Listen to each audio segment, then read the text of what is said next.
Double click the capture button. Let's see, go live. John's checking out his new Meta glasses. Your glasses are connected. They look good. Yeah, they're not bad. You know, I think they're trying to hold the... See if that works.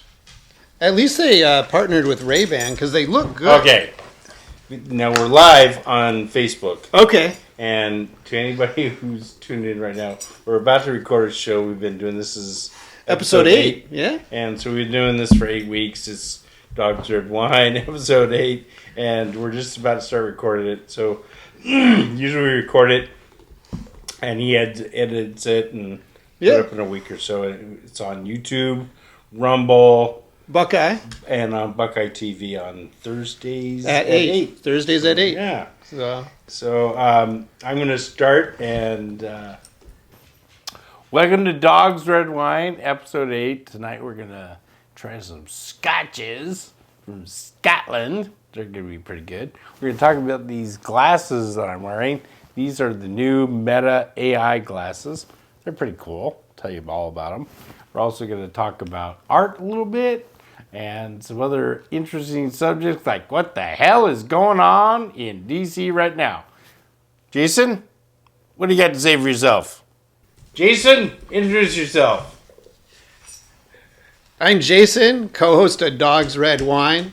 I'm here with Frankie, who seems to like me more than Bart. Yeah, thank goodness you don't want Bart sitting on your lap. And I'm watching my daughter's dog for the weekend, so I'm sure Frankie smells that little fur ball. It's a little Shih Tzu puppy, and it's just like this littlest, smallest fur ball. And the name has always gotten me. It just sounds wrong, right? Yeah. You could mix it with a Bichon, and I think it's called a Shit. That's an old joke, isn't it? Yeah. So let's start out with these glasses. Yeah, okay, I mean they look good. Do you think so? They're Ray-Bans. These are the new Meta glasses. Right. And you said, why don't you go check out Lensable?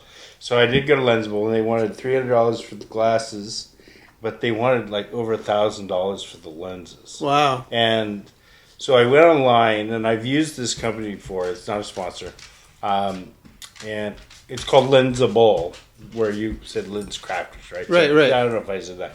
So I went online. The glasses are still the same price, but the lenses, after I found a discount code and everything was like $560.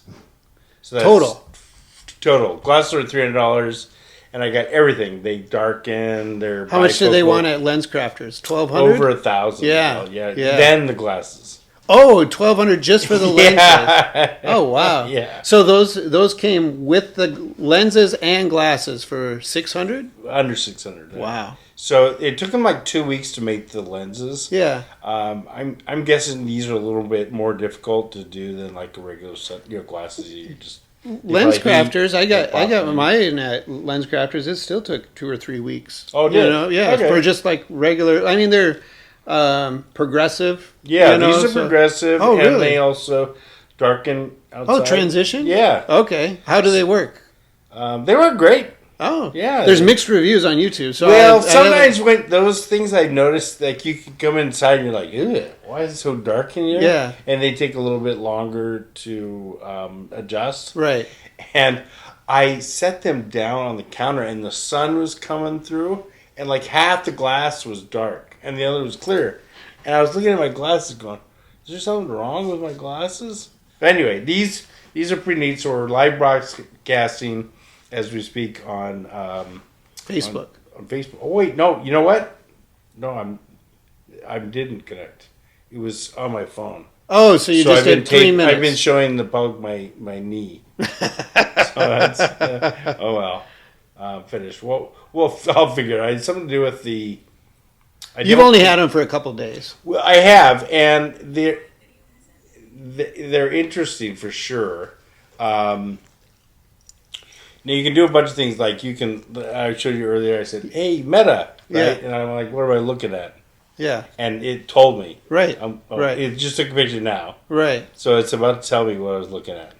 Okay. So it's going to say everything in this room. Sure. Because over there it's had the couch and the pillows and the camera and all that.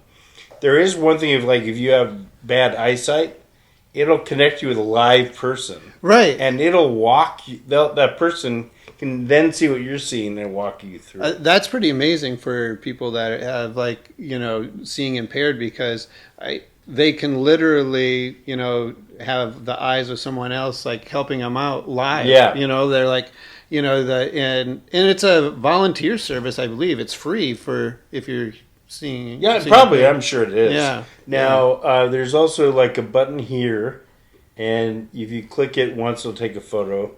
Hold it down, it'll start taking a video. Yeah. And I've been playing with that, and that's pretty cool because I've been looking for something that I could, when I'm cooking, I could show my view. Yeah. Yeah. That's really cool. Well, I want to train robots, Tesla robots, how to cook. Yeah. And I don't think they'll be able to pick up enough of the information from watching a video, but I'm going to get chefs from all over the world, really good chefs. Yeah. And I'm just getting these glasses and I go, okay, do a couple recipes. Right. And I'll bank them. Yeah. And I'll come up with the world's top chef video recipes. And your Tesla robot. Right. So your Tesla robot can go in and create whatever culinary dish. Want some French chicken dish or Thai or Yeah, that's innovative. So so far they're great. They don't seem to last very long as far as the charge, 3 or 4 hours. Okay, but I was also using them a lot. Right. Right. If someone calls, you can answer the phone and talk to them through the glasses. The sound is great. Both I've heard on. One thing I read or watched YouTube on is something that somebody didn't like is if you look right at me. Are you live streaming right now? No, I stopped because I was. So if you wanted to take a photo of me. Somebody said you have to look a little off to the side or something. Have you figured that out? Or is that? Oh no, I haven't. It might have just been their head. It's okay. Which side is the camera on? I believe the camera's on. Okay, so it is side. if I wanted to make sure I got you right. I got to play with these. Yeah, I really just learned. Well, yeah, they look good. They look good. Well, I've tried other things, and either the GoPro, you can't really know. You don't know what you record until afterwards, right? Because there's no viewfinder, right? And then I got some of these other devices that you wore like glasses, that had a camera. On it. And they never worked. I bought 3 of them. Of the same brand, and all 3 brand new didn't work. Yeah. There was some glitch. So far so good on these. I will take them off now. Well, we'll figure it out. Yeah. So, I got a treat. So today I have 2 of my favorite scotches and one of my everyday favorite bourbon. So you can compare a couple higher end scotches. So you can find these all over the place. This is Johnny Walker Blue Label, and it's a blended scotch. I've heard of it. I've never had it. It's black is a pretty good. Red, black. There's a red, green, black, gold, double black, and the blue. So I got a treat because I do have the blue and the double black, and we can compare what a $250 bottle tastes like compared to a $50 bottle. Okay, yeah. And I think I'll let you decide what you think. But this is my very favorite to go to Scotch, and that's why you can see the bottle's almost empty. Is that your bad day Scotch? No, these are all my good day Scotch. Yeah, these are all my good day Scotches. Yeah, yeah. I usually don't drink high end Scotch stuff on my yeah, right. I'll go underneath the cupboard and grab something from the bottom, right? So see if there's a dusty bottle of Jack Daniels under there, but. So we got Johnny Walker Blue, which is a blend, $250 a bottle, but you can find it everywhere. It's just expensive. Macallan, this one is the sherry cask. So this one This one's around 90. Did you say sherry cask? Yeah, cask. Okay. So they use an old sherry cask to flavor it. Okay. Right. So Gotcha. it picks up a little bit of its flavor there.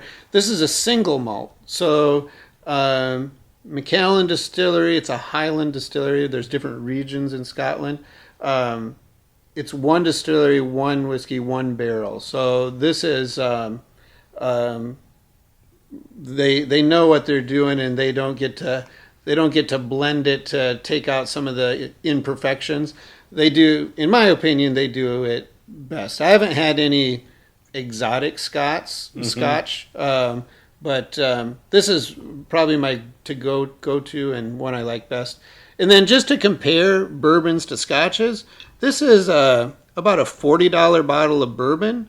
But one of my very favorite daily, drinkers, where if I just want a good bourbon, I usually reach for the Basil Hayden. It's now, really when nice. you go out and you see these guys do like smoky and is that something you would do to a lousy bourbon or a real expensive? You would never do it to a really expensive one because you want those tastes that the master distillers created to come through. So is that sort of like making a okay one better? Yeah, it's just kind of like making a cocktail. You know what I mean? So it's like, sort of almost like sort of thing. Like you have had an old fashioned? Like I have never personally had an old fashioned. So it didn't. Yeah, actually, all this Scotch and bourbon and tequila and vodka. Yeah. I drank gin when I was young. Sure. Like in my 20s, and then someone told me it makes you depressed. Did it? I don't know, but I wasn't going to take the chance. Right. So right. I switched. So I think plus I was probably drinking a lot of tonic. Yeah. Anything that gives you a hangover probably makes you depressed for a little bit. That was probably I wasn't getting very many hangovers. So let's start with the. Let's just start with the best. What they consider the best. So this is a Johnny Walker Blue Label. It's a blend. Say it with a Scotch accent though, right? Well, okay, stop. You don't have to do that anymore. So, my dad was a New Zealander, so anytime I did an accent, he was like, "You're not even close." Wow, right from here. Yeah, and it's so it must have a high alcohol content for it to do that. Yeah, these are all about they're all around 90 proof. I have to put my glasses on. I'll do that for us so I can get an exact. Mine are Ray-Ban also, but just standard. So if it's 90 proof, this one here is actually 45%, right? Right. So this one's actually 40%, 80 proof. 40%. Okay. So and it's what most consider to be one of the best blended scotches out there. So they blended just to get the flavor. Yeah. Profile, I guess you'd say. Right. And they blend it with some of their best scotches to what they feel is. So this is, besides their limited editions, this is their highest end for Johnny Walker. So Gotcha. the Blue Label. So, and then.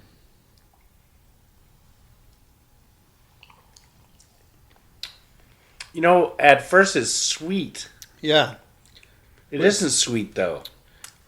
There's no sugar in it. No. But it tastes. Yeah.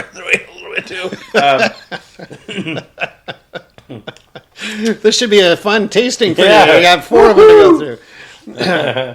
But the blue is going to be notably sweeter than. One of them that is a daily drinker. Or I mean, depending on your budget, I guess you could drink blue daily. But How good of a year you're having. yeah, exactly. So if you had funding from USAID, you might be drinking the $40 tonight. Right. Not the $250 one, right? Right. So this is a double black, and this is one of their. So you've heard of the Black Label, which has been around forever. This one is fairly new. I think don't know how many years it's been around, but it's one that they kind of created to, if maybe you were looking on a shelf and you were trying to decide between a $50 bourbon and a $50 black label, it's a little higher end than their black label, so it's their double black, and it's nice. We're going to taste them side by side, though. But, Cool. But because it's going to be not as sweet, because you pick up like caramel. I know I always pick up these notes, but caramel, vanilla.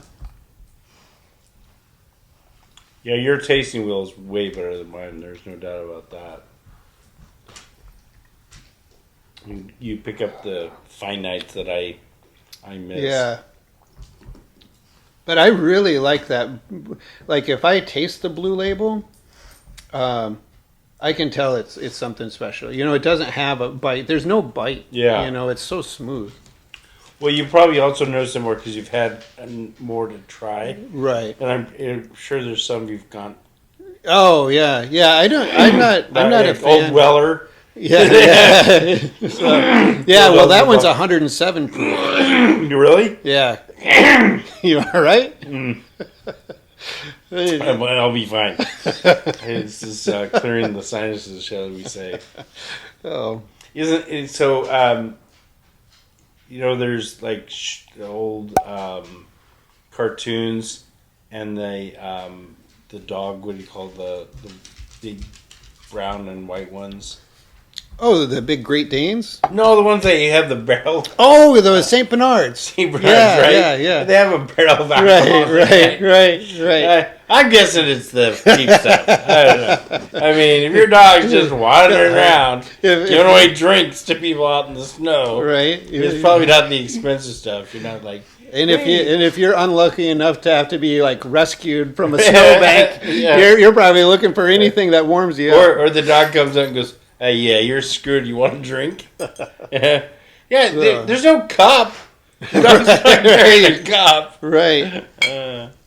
This doesn't really have any of the tasting notes, you know, on the bottle or whatever. So I'll just try and pick it out for people. So what's the key for on the top? Can you like it? No, I think it's just like a little medallion trying to say that it's like Gotcha. Special. I mean, if somebody spends $250 on a bottle, they probably want to try and make them Bart, feel. go sit down. You're moving the mic, dude. Bart, no! Out. He's like he wants some more. He wants it in his bowl. Oh God. But no, I think nightmare. it's just for Lay down. Sit down. Look, I know it says dogs in the title, but we don't actually want you to participate. Yeah, you're looking. No, that's what you need your meta glasses for. Right. See, that's cute. Yeah. Trying to be cute. All right. So, back to Scotch. Yeah, but I think this is just like, you know, if you Another thing. Let's add a key. Right. So if you want leather trim on your Mercedes, it runs the same with the you know, vinyl trim or whatever. But you know, it's just if you're going to spend the money. So let's talk about DC a little bit because we can't not. It's just amazing what is happening. It's a little bit of a controversy now, right? With Musk, they're really Well. I heard you ever watch Greg Gutfeld on Fox? No. So he's got like an hour, and he's a pretty funny guy. And there's one of his permanent guests. Her name is Kat. Okay. And she put it in these terms, what's happening in DC. She goes, it's like you go through your boyfriend's phone and you find out he's cheating with all these girls, and you confront him, and he's like, how dare you invade my privacy? And he turns it over on you, right. Which is Trump and Musk have obviously pulled the curtain back, right? Yeah. And it's not like, you know, there's a couple $1,000 or even a couple million. It's billions. It's billions going all over the place, no accounting, no business, and it is either our tax money or our national debt, which sooner or later becomes our tax money, right? Yeah. It affects everything and everybody. So the people who are mad, they're getting cut off their dole. Yeah, yeah. Well, of course they're mad. If you were getting $1 million a year, yeah, for doing absolutely nothing, just knowing, and then that Trump and Musk guy come along, and now you don't get your $1 million for doing absolutely nothing. There was somebody that was doing. There's so many examples, but one thing that's more than the individual examples is there was a press conference and they were saying they might give some of that back to the taxpayers. You know about that? Well, it's an interesting. I think for one, as a PR part on Musk and Trump, is brilliant because if you say I'm going to give you 20% back of what we find. Now everybody wants you to find more, right? Right. Exactly. The more you find, the bigger the check. Right. So it may be $5,000 per family, but it could be $20,000 per family. Yeah. So you're actually giving the money to the people who it's either a cash advance or a finder's fee. Right. And you made a point. Shouldn't that go to pay down the debt? Probably. Yeah. That would be the absolute responsible thing to do. But it's not going to stimulate the economy. And it's not going to make Americans feel better that they've been screwed all this time. Yeah. Yeah. And giving some money back to the people who've been screwed, I think at least is sort of a way of going sorry. Right. Then they can buy a Blue Label. You can buy 10 Blue Labels.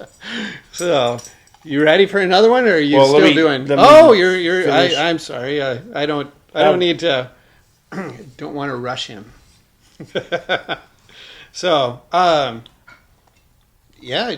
You want to stay on the DC subject, or you want to draw? Sure. Is there anything you want to talk about DC? Well, I'm just kind of sitting and taking it all in. Really, I mean, I'm not. I actually don't even watch the news every day. Yeah. And with as fast as stuff is happening, changing, right? I mean, I was lived in an RV for 2 years, right? I didn't listen to the news or turn on the news. I mean, if COVID would have happened during those 2 years, I probably would have had to figure it out because what's this sign on the campground mean? Why is it closed? Right. But so why is the park bench taped off? Right. That has to be one of the dumbest things. Oh, we don't need to get started on that. But they close bathrooms on parks. Yeah. Then put porta potties. Yeah, exactly. They did that on Miami Beach. Right, that's where I lived during COVID. There's a guy who got arrested for paddleboarding out in the middle of the ocean by himself. There was so I think in open water I thought you could do it, but there was this. So I lived right on South Beach. Oh, I was talking about California. Oh yeah, California was worse. Way crazy. I was right on South Beach, and there was in Biscayne Bay there was this place called Monument Island, Monument Island. And it had a big monument there. And boats would, on the weekends, tie off, kind of like Putin Bay around here, Please to tie up. Yeah. So I and my daughters paddleboarded over there because it was only maybe a couple, I would say a mile. It was definitely a paddleboard-ish. And it was bay, so the worst you had to worry about was some wind. Yeah, and sometimes sharks. There was one time my daughter and her friend was getting their paddleboards ready, and her friend's like, "Is that a shark?" And the thing came right up to the paddleboard, and it was as long as the paddleboard, right? It was. They canceled that trip. Yeah, no. We actually, my daughter, she's like, well, we still want to go. Do you want to just ride with us? So I rode on the back of my daughter's paddleboard, and we still went because that's another. Were your feet dangling in the water? My feet were not dangling, but sharks aren't going to normally attack, and especially that was a tannish color one. So it was. I learned how to scuba dive in the California coastline, and we see what are called nurse sharks in the kelp beds, and they're not known to be aggressive, right? You know, I think the ones you really have to worry about are great whites, right? And those they seem to die. They bite first. Yeah. Well, and then go. The only place that I think that you have to worry about great whites in the U.S. area, because they're all over the Great Barrier Reef, and you know what I mean and stuff. But I guess there's like there's a great white nursery, off like somewhere in Massachusetts area, you know, like up there, and so there's been a lot more shark attacks because they're juveniles, you know, they don't know. It's like I'm watching my daughter's dog, and it's like biting everything, and it's like, you know, biting my fingers, biting my toes, you know, try and give it something, and I think it's just like, you know, they're not trying out. to you know, and that's their. We actually had a bunch of coyotes around the neighborhood. Oh, okay. And one lady, she was a dog breeder, and her dog went out, and 3 seconds later, these 5 coyotes killed it. Ooh, how big a dog? I don't think it was a very big dog. Yeah, you know, I mean, not probably Franklin size. But, yeah, you know, Bart they're not going to mess with, right? Right. Bart could probably take them out. Right. So yeah, I'm watching my daughter's little dog. And Franklin's really fast. Right? You know, you better get back in the house. Right. So yeah, that little Shih Tzu is not. It's only about half the size of Frankie here. So. And it's a puppy. Yeah. It's probably 14, 15 weeks old. Yeah.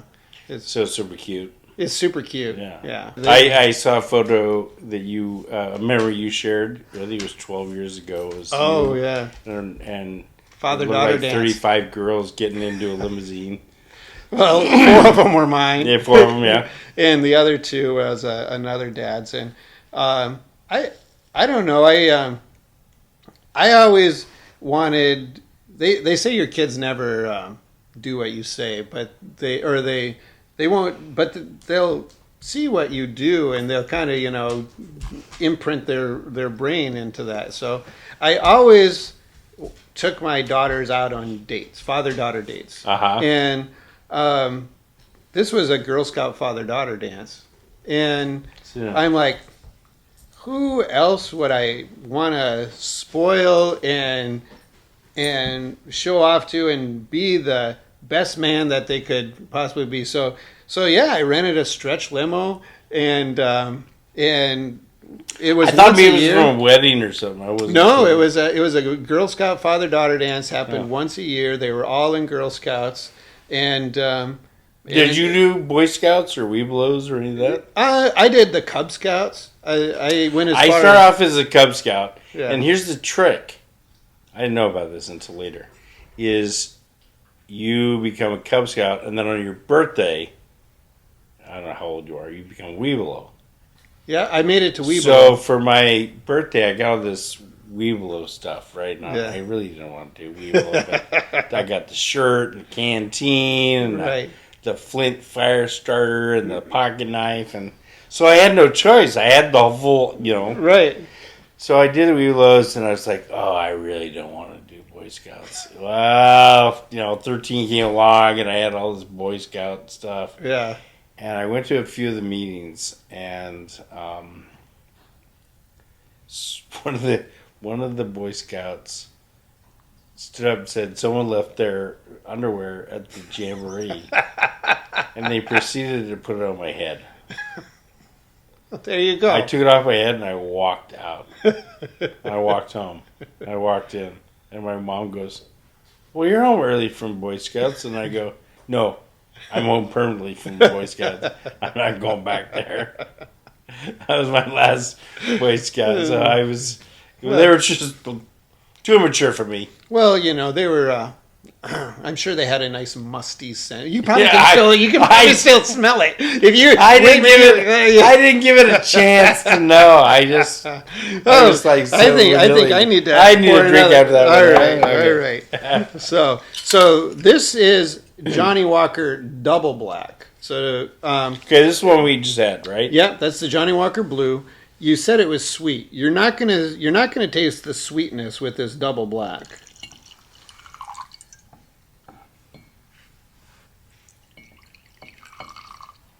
Now this I smell caramel. Okay, all right. And in the alcohol, I don't know if it's because I've been drinking alcohol, but it's not as hot or high of a. I think it's the same alcohol content. It's just blended different. So everything Johnny Walker does is a blend. So I'll show everything they do is a blend. So this one, it says rich, intense, smoky blend containing whiskey matured in deep charred old oak casks. So it's probably one of the reasons I really like this as a daily I actually drinker. like the smell of this one better than last. Yeah, and I actually milder. yeah, and I really enjoy the smokiness of this next one. The Macallan has a bit of a smoke to it also, but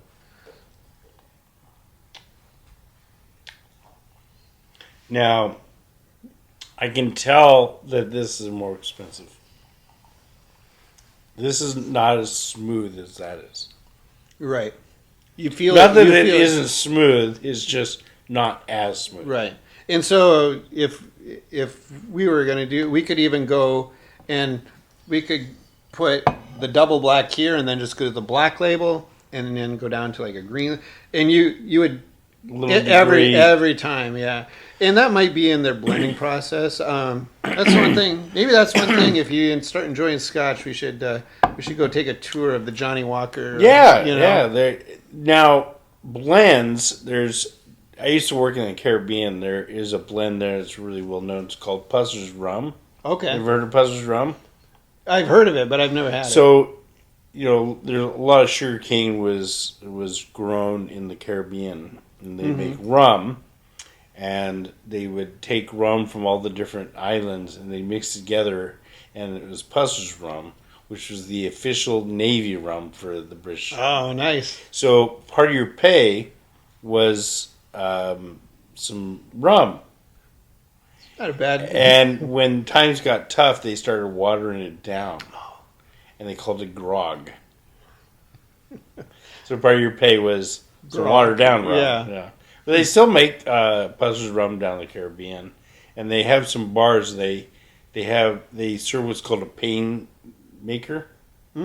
Sorry. Oh yeah. I've seen those. I'm not. I'm a whiskey person, so generally, if you're a whiskey, which includes Scotch and bourbon, usually you tend to go to that. One thing I do love is a good gin martini. Oh. Yeah, but usually with a steak. Otherwise, I usually try and find something on the menu, even if it's like mixed with something that has like a whiskey or a base. Yeah, rum is. I don't think there's aficionados. Right. Rum is pretty much get drunk. Yeah, I do have the Kraken, which is a dark, because you have that dark rum and then you have that clear rum, like a Bacardi is like a clear rum. Or maybe you can get dark. They do make a dark Bacardi. Yeah. It's the worst hangover I thought. Oh. When I first got down to St. Thomas, I was at they call it A-Dock in Charlemagne. And I remember, I'm up in the bridge, and I'm I think I was dancing. I was definitely drinking a lot of rum. And I, closed my eyes for a second, and I woke up in a boat. And music playing. It was Hamburgers in Paradise or Jimmy Buffett. Yeah, cheeseburger. Yeah. I'd never even heard of Jimmy Buffett before. And I'm like, oh, this sounds pretty good. Yeah. Wonder whose boat I'm in, Oh. I was in the cockpit, so I was technically outside of the boat. I think I turned out to be someone I had met too. It wasn't.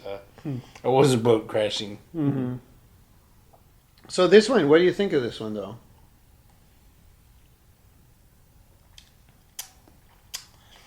I like it, and what I'm realizing is the more I keep drinking this stuff, Yeah. the more I start, because it's not like woof, and Right. I actually like tequila. I Yeah. like tequila. I'm the no salt, no lime tequila guy, right? I actually like flavors of certain tequilas. Some tequilas I just like, ugh, that's terrible. These, I would say, if I tried Scotch 5 years ago, Yeah. it would have been the same across the board. It was like, why? Yeah. Yeah. So I used to go to Mexico City 3 or 4 times a month when I was a pilot. I was one of my regular.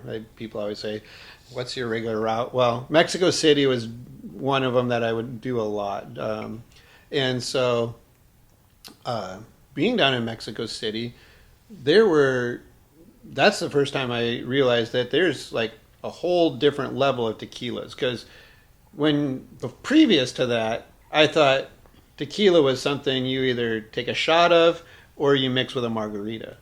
But there they have... If you don't like tequila. Right. Well, and if you're shooting shots of tequila... Right, with salt and lime, yeah. you're not really getting the flavor of the tequila. And everybody pretty much sees the same face, which is...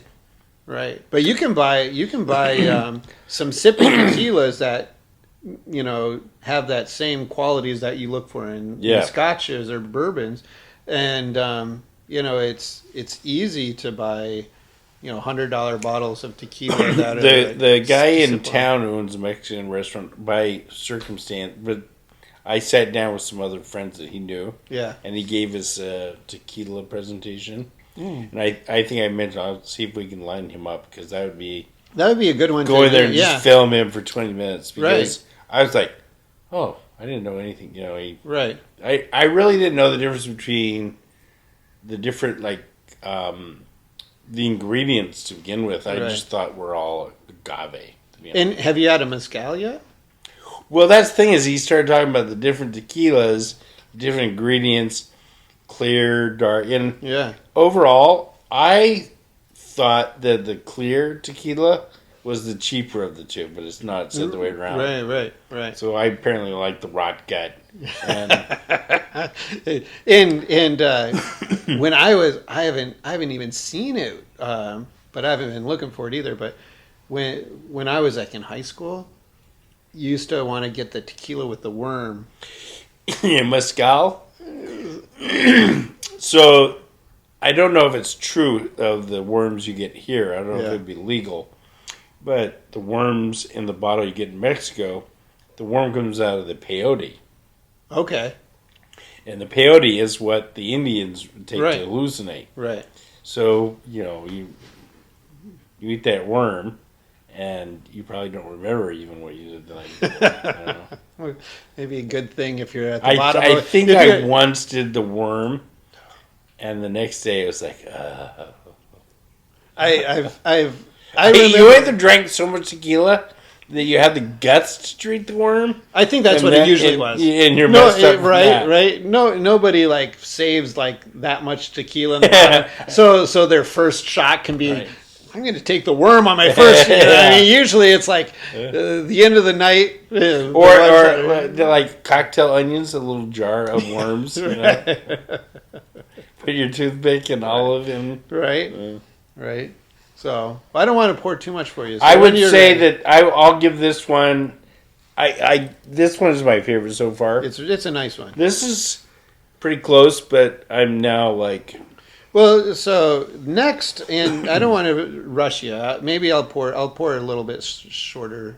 I'm blabbing too much too to drink. No, well, I could interrupt. No, okay, or you could just do it that way. So this next one is not only my favorite, the Macallan, but it is distinctly a favorite of even the Scotsman. So when I was over in Scotland, my ex's dad, so my former father-in-law lived over in Scotland, and this was by far the go-to of most Scotsmen, is the Macallan. Now, this is the Macallan 12. I believe they have a Macallan 10. This is 12 years age. Okay. So I used to always do 12 or 15, but they've almost doubled in price from when I started drinking it. I mean, this, like and, I said, and was the like, age is while it's in the barrel, not the bottle. right. So it's not going to change after it's been put in the bottle. It doesn't matter if it's yesterday or 50 years from now. It's the same But stuff. I think I used to buy a Macallan 15 for 65 to 80, and now that one's like 180. So I don't even buy it anymore because I've tasted a Macallan 18, which is now 400 a bottle for, it's not even a liter. It's, it's 750 milliliters for $400. So the 18, very expensive buzz. Unless you're tasting them side by side, the Macallan 12 gives you everything that you're going to want out of a bottle of Macallan. And a crazy Miami story is, so there was some, at least they weren't my prostitutes. They might have had but there was some beautiful. These were not your prostitutes? Right. But I was enjoying it. You were running low, so you cut some other way. But they were high end. I never saw them work, but they lived, like I was saying, my apartment down there was like $5,000 a month. They each had their own apartment down there, and I never saw them work. But I poured them a glass of this. That's good. You never saw them work. Right. Actually. That's true. But I poured them a glass of this, and I was impressed with their palate. They're like, maybe all they do is get guys to buy them drinks. Possibly. And but funny enough, the one they're Scotch I poured, snobs. She picked it up and she's like, I like this one, Macallan 12. I'm like, you would be right. But this is actually taste. But this is actually my very favorite Scotch, and it's a Highland Scotch. So if I was gifting you any of these, this is the one that you'd be like, even though this is 2.5 times more, the Macallan is well. I want you to. So if you went into a liquor store, it was free. You'd get the Macallan. I would. I enjoy it. Okay, this has more of like a. I know this sounds funny, but fresh cut branches. Okay. Greenish. So the big thing about and Scotch, some vanilla and some caramel. So the big thing about Scotch is the water. So I spent some time over in Scotland and toured some distilleries, and they are very proud to say the lands that this water is flowing through for millennia has never seen herbicides, pesticides. It's just pure nature. And they said the water is what makes the Scotch. Okay, this is way smoother than the other two. Right. It's way smoother than the Macallan, or I mean the Johnny Walker Blue. Yeah, it's very smooth. Right. This is my favorite, and if you tasted the 18, which I'm not going to spend $400 a bottle on it, because the 12 is so good. Now, if anybody wants to donate, yeah, a Macallan 18 for us to try, so we'll do it. Would you do it? Yeah. He'll do it. Yeah, I'll do it. Send us 2 bottles. You can come with one of the bottles, and we'll have you on as a guest. Yeah, this is nice, right? It is. Right? My favorite, by far my favorite. Now, do you have some Scottish in you, or Irish, or not that I home in on the color of your hair or anything, but so I did that 23andMe. Oh yeah. So they're selling your DNA to the Chinese right now, but yeah, whatever. Right. So they're not going to get. I mean, I love diversity inclusion, but I would probably be excluded from all of that because it said I was 98%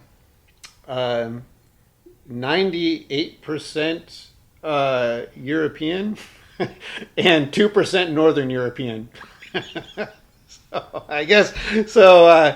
My roots run Scottish deep. No American Indian in you at all? No, or black? Right? I mean, I am really actually I'm sort of shocked. right? Because you got some rhythm. I see you walking around and stuff. You're always rapping. You've never seen me dance. You're always rapping. Yeah. No, that's just me yelling at my kids. Oh, okay. But no, this is my favorite. I can see why. Yeah, and there's different regions in Scotland, and they all have a very distinct palate.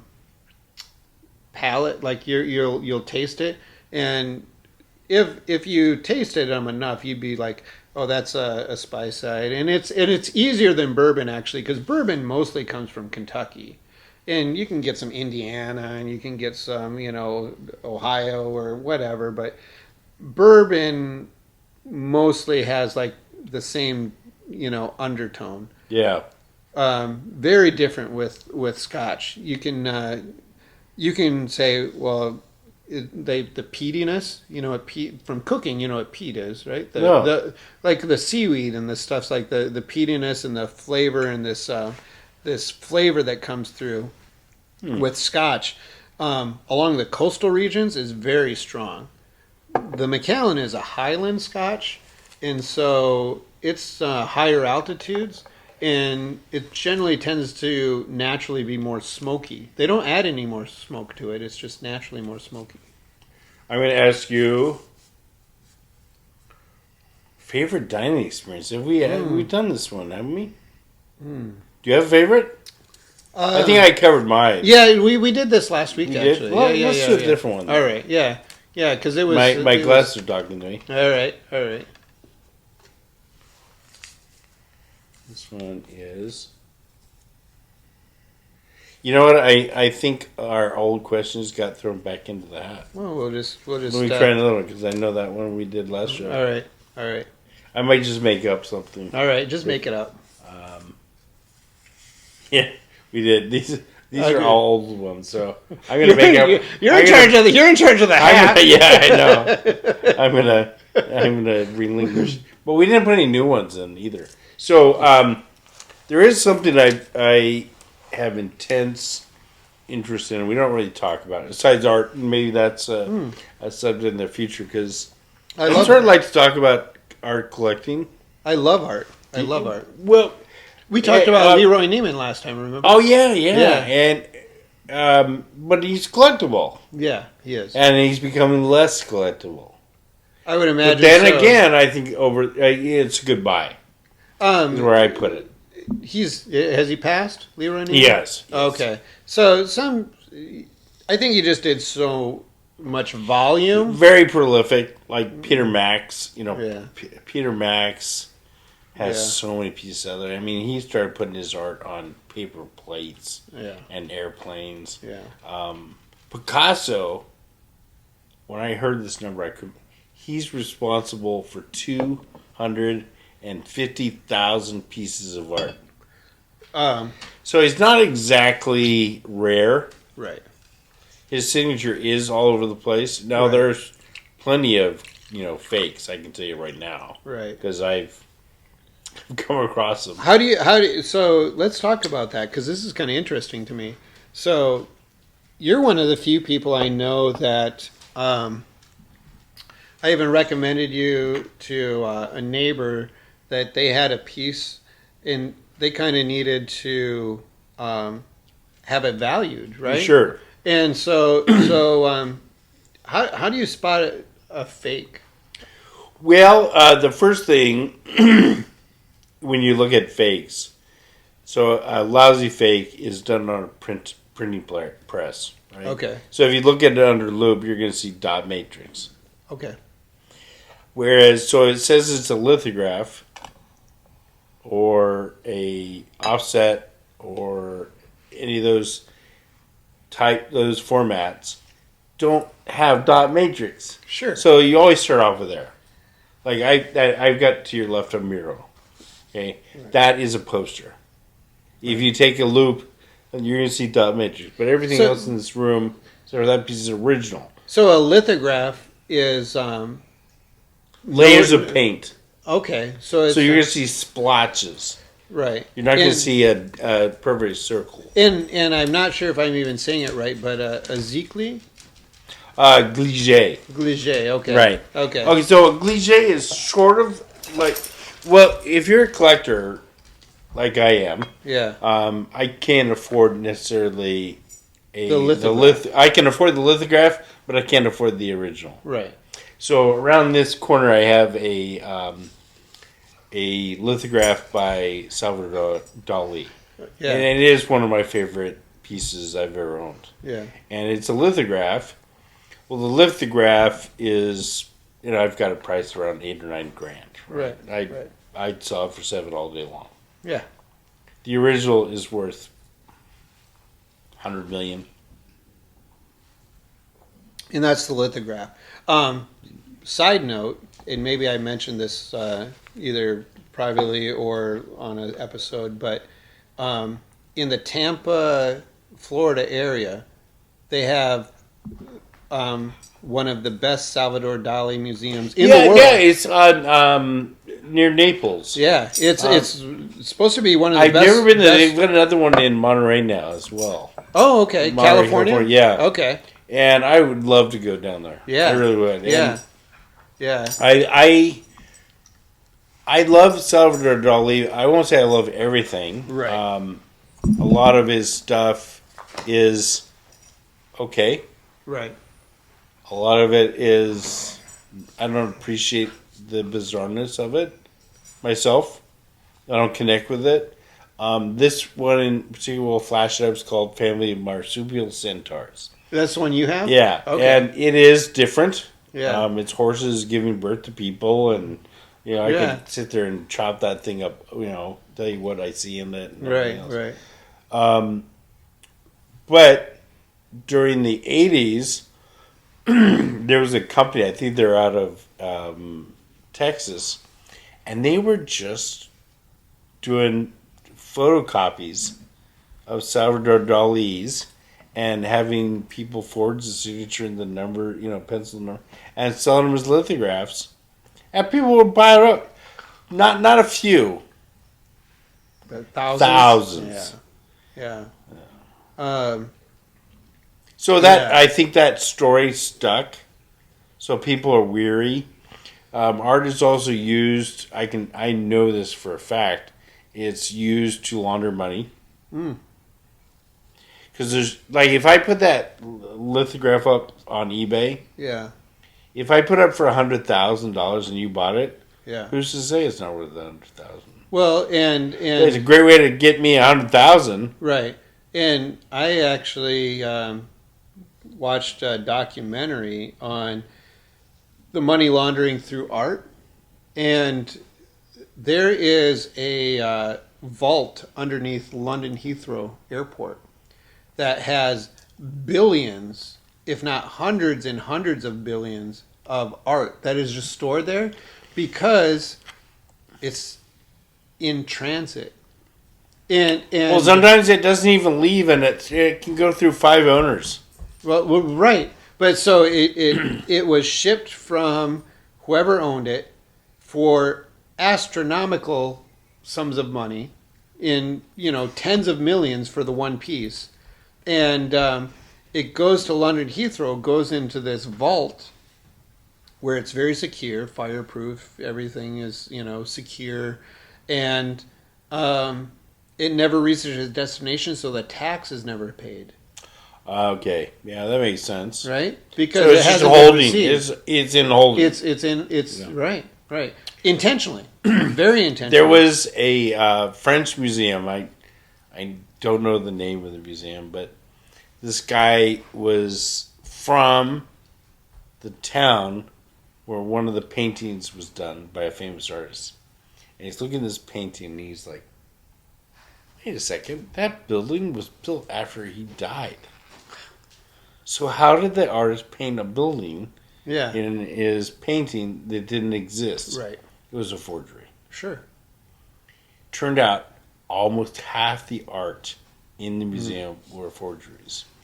So what you have there is a corrupt person running the museum Right. Someone in there like, oh, I'm acquiring art.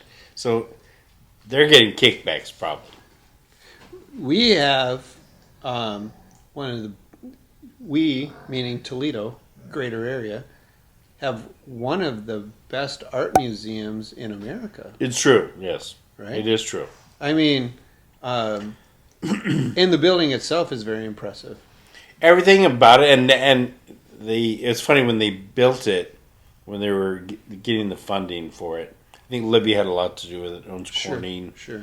My grandfather was actually a big donor. So were my grandparents. Nice. Or my parents were. Yeah. They made it free. They said it always has to be free. And it's still free. It's still free. And so they started charging for parking. Guess what? Yeah. Guy last month donated free parking forever. Really? Yep. So now it's 100% free. Wow. To go to Toledo Museum. It really is a great museum. It is. You go into, this is a free plug because I love art, and because I love art, my kids have grown to at least enjoy Look art. at it, appreciate it, yeah. But we used to, I mean, you want a free activity to enhance your kid's life, take them to the Toledo Art Museum. Oh, yeah, absolutely. And we used to go there probably, I'm not saying every week, but it felt like it. In a good way, it felt like it, because they have a kids area down there. And yeah, maybe they're paid volunteers, but they interact, and the kids walk through the art museum, and then they go down to the basement or whatever it is. Yeah. And they use their creativity to create something, and usually it's but what an amazing gift. They have a modern art section. Yeah. And my mom was always like, I just didn't get it. I never asked to get it. Took Ocean there. She's like 7 or 8. We finished the water, and she goes, Dad, I just don't get it. And I thought, wow, yeah, that's something in common. Yeah. And my mom did love Picasso but she Right. also couldn't stand Picasso. Right. So it was, their art isn't consistent, and like if you look at, we'll put up some really early from Picasso, no one would go, oh, that's Picasso. They wouldn't even recognize it. And another nice thing is the Toledo Art Museum has like some amazing rotational curations. Yes. Do you know who did Obama's presidential portrait? Mm-hmm. I'll plug it in here. Was it the New York gal? No, it's a guy. It's he does some really amazing art, and they had a feature of him there for maybe 90 days. Oh, is that the one we had behind the green bush? Yeah, and it's Or like in front of the like, green bush? right? Yeah. It's very dramatic and stuff like that, but they have some really amazing rotations through there. That I heard he's getting a divorce today. Who is? The Obamas. The Obamas are getting a divorce? That's what I read today. Yeah.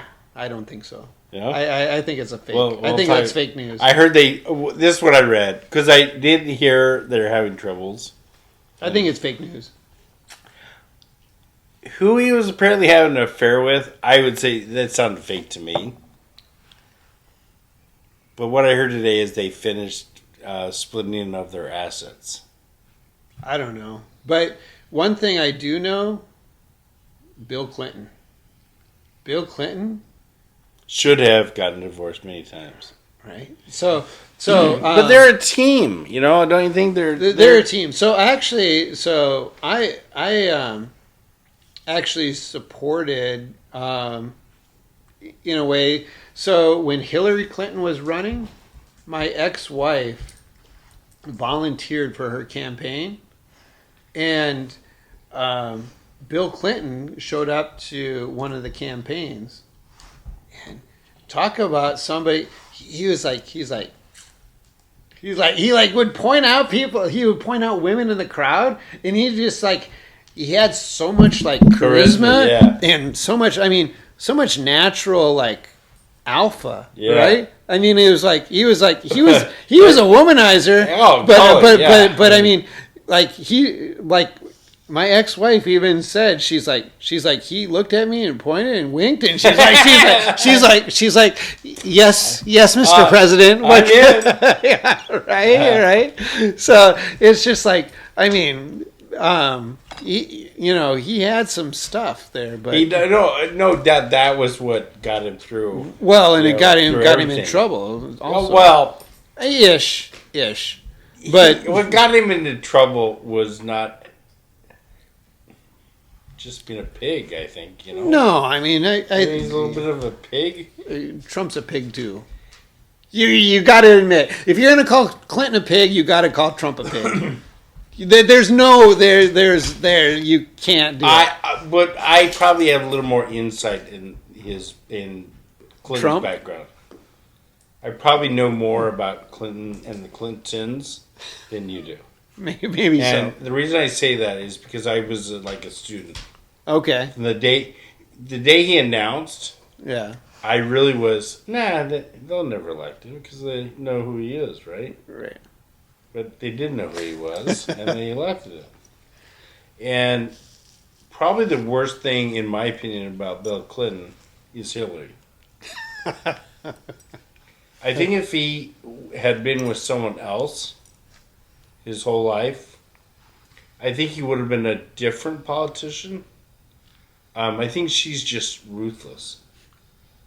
And she'll do anything for power. Anything. And so, when I say they're a team, I have trouble with the team, not necessarily Bill Clinton. But I don't think Bill Clinton would have run for president. Maybe not. He was probably pretty happy. There was a joke that Bill and Hillary were in the back of a limousine, and they pulled up to a gas station in Arkansas, in Little Rock, and the guy filling the tank was her old boyfriend. And she goes, "Oh yeah, I dated that guy, before college." And he's like, "Aren't you glad you dated me?" And she goes, "No, you can be president now." And there's probably some truth to that story because she's such a ambitious person. Do you think it's different because she's a female? I do. What's different? The public perception of her. No, not well. I think the public perception is probably way better than the person I know. Okay. So the person I know like a serious amount about that. Yeah. Like not a few, Yeah. cursory hours. I've read thousands of hours. Yeah. I know things that you never even heard of. Yeah. And if you knew what I knew, you could not have the same opinion. Sure. So Sure. I think the most, and that goes for most politicians. Is How we don't know who they really are. How many felonies and DUIs? If we broke down Congress, have you seen that grid? It's pretty actually incredible. Not in a good way, but all the DUIs and felons and bounce checks and bad credit that our current Congress and Senate have is pretty disgusting. Well, and they all become rich. I didn't say they weren't Right. rich. I didn't say they weren't rich. Some of them are worth $100 million on $178,000 salary. Yeah, And there's it's a not reason coming out why like some people the go money into just appeared politics. out of nowhere, right? Yeah. So we know where that. Well, I mean, I'll even throw out Obama for this. I mean, he was worth how much before he entered big politics? And before he even went into the White House, he had like a $7 million house on a salary that was a couple $100,000. Chicago, for God's sakes. I mean, the most corrupt government. I remember when Next to New York, maybe. right? Was it Kwame that was the Detroit mayor? Right? So Kwame, they found an Escalade in his sister's garage that was bought with police funding. It was It was 100%. It was 100% corruption, and they caught him red-handed. The vehicle was found in his sister's garage. Mm-hmm. Not only did they not prosecute him, they reelected him. You're right? I mean, it's just like... Yeah, but we have that. That happens all the time. I don't know. Do you know who Peter Schiff is? Just the name. Okay, he was a congressman in California. And he set up and kept lying about the whole Russian collusion thing with Trump, right? He's now a senator. He was admonished by Congress for lying. Right. They do like never. Right.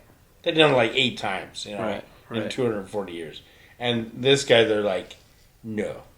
Yeah. You're bad. Oh, you can be a senator now. That qualifies you for being admonished how bad you are. Right. So, how is it that does California not know how bad he is? Does California not care? Have we separated morality from politics?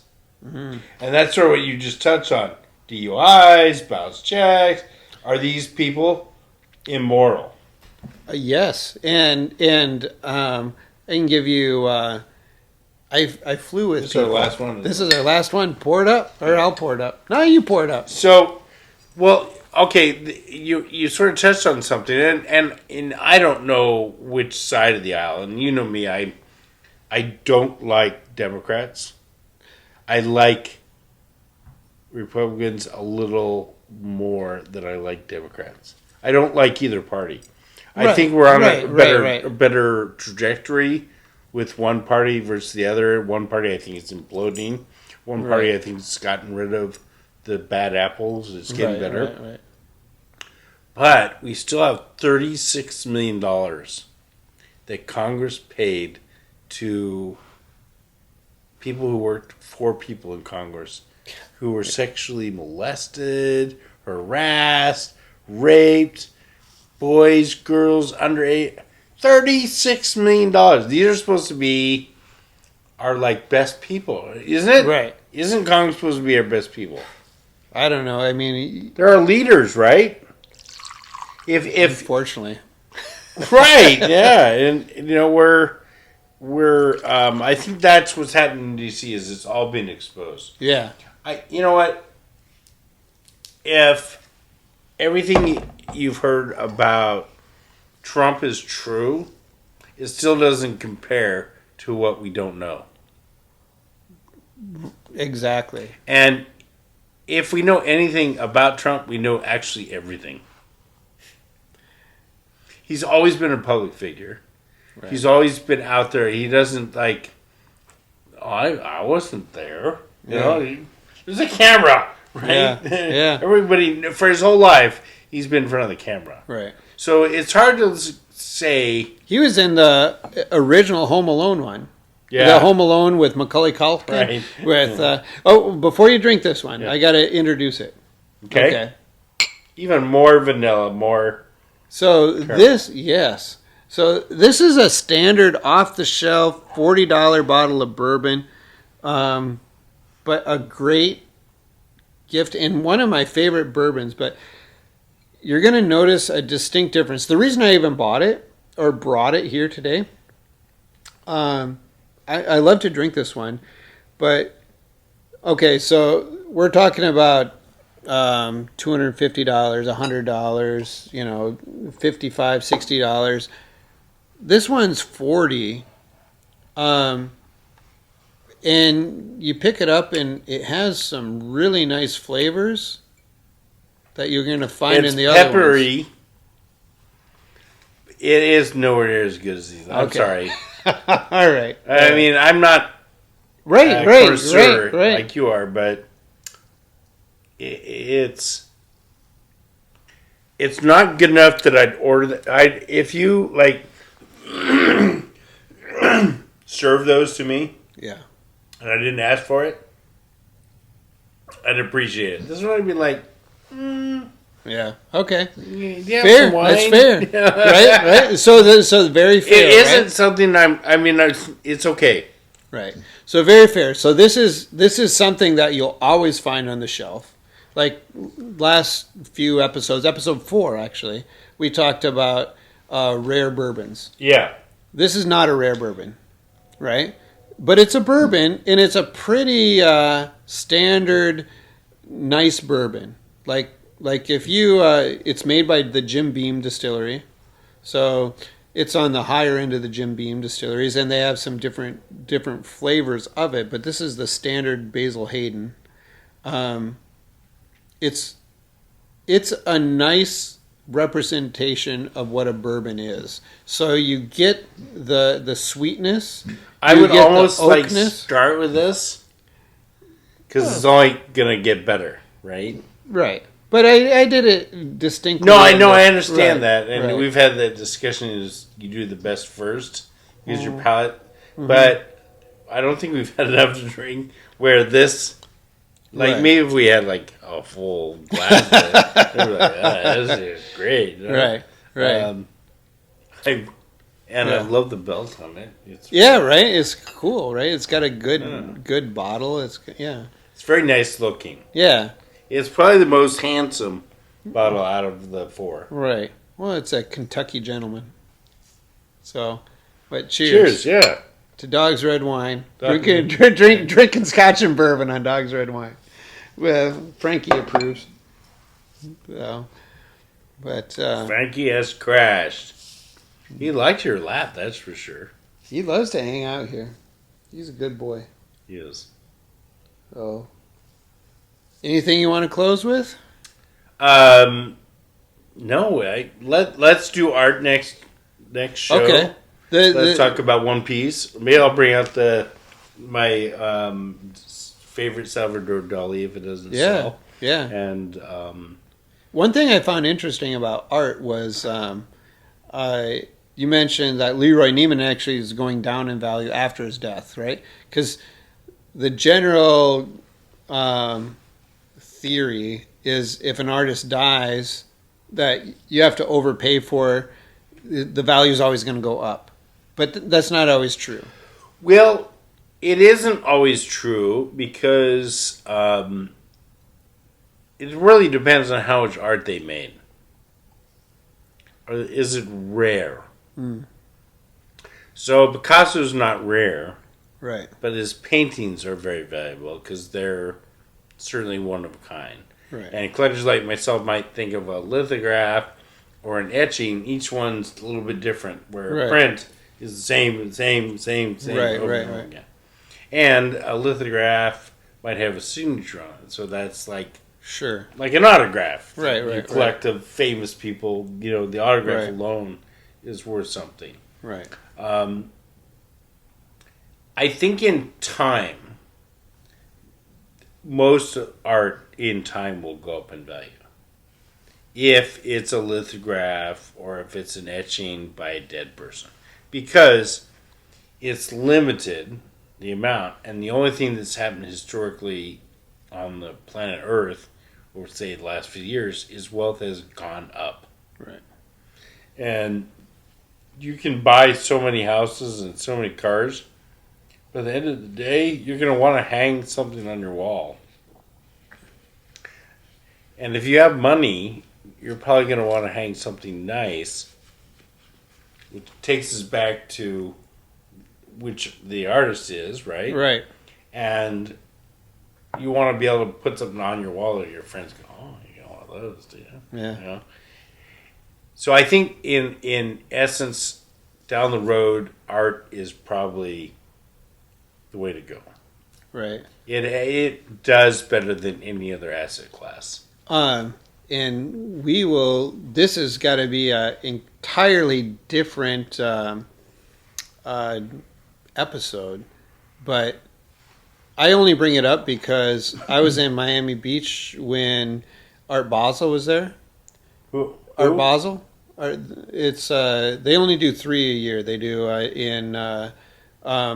but they. Is it a modern art? It's a exposition. and they have Art Basel, Miami Beach, but one of the speakers at Art Basel talked about NFTs. And I just don't see it. Do you? Only as money laundering. It's an amazing money laundering technique. It's collapsed, hasn't it? It's nothing like it was. Oh, well, there's different. So we'll talk about it. It'll be a whole different Yeah, episode. I'll do a little research before. Yeah, because there's so much corruption, and I have stories of people I met, and the stuff that they told me, I would never put a penny in an NFT. After, not because I don't believe in cryptocurrency and all that, but it's because of the exact conversations I've had with them. It's pure manipulation, and it's pure shit. Yeah, I don't see how there. It's all shit. It's all shit. I can say it with confidence. It's all shit. Yeah, I think the because I saw it coming because I kept getting like, oh, I love your art, and I'm like, it's not my art. Yeah. I'm just selling someone else's art. Well, I'd like to buy the rights to it, and I'm like, well, why? Right. You know, first of all, it's not my art, so I can't really sell you the rights to it. And he's dead, so he can't sell it to you either. And you're just like going around saying that to everybody. Right. Why? Right. I mean, why not just have AI make up some baloney for you? Right. I have someone I went to high school with, and he's doing it, and he keeps posting them on Facebook, and I want to ask him, like, does this make you money, or... Well, they're not even that special. No. So it will make the certain amount... It will make certain people very rich that are in the money laundering business. Right? This is a vehicle, then. Right. But I'll explain it. It'll be an episode. Because well, you guys have to watch if you're interested. Right? Yeah. Because I will expose all the bullshit that NFT. Really? Yeah. Oh, because of firsthand information. People that are making millions and tens of millions of dollars on stuff that they personally know is bullshit. Yeah. And they're creating a Ponzi scheme. Worse. It's I won't say Amway, but they might sue us. Yeah, no, it's outright money laundering in a good boys club. Huh. I'll point out the details. Episode 9. There we go. Good night, guys.